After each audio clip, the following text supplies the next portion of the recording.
Voina chuan guitar lesson thar kan zir ho lenga voina kan zir ho le tur chu SP in kadem lo che ti hlarun sakha guitar Perhdan kan zir ho leng hele standard a chun D sharp la ke poi that feta kan vuanga C kan langa sanga F anyama G chuan C7 hi kan hmang telanga heten kan strumang down down up down down up ti khalo down down up down down up down down up down down up atop down up zo khana bul chang bokin rang da win kan lut ngal zelang down down up down down up down down up down down up na na na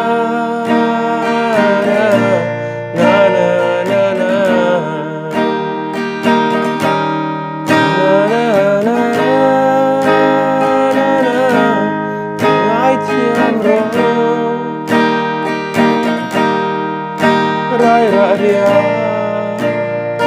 tức chân vang ni thì khá là bún bùi cần strum suộc leng là nên cần play mình leng uluk devini lo ngai thale don nya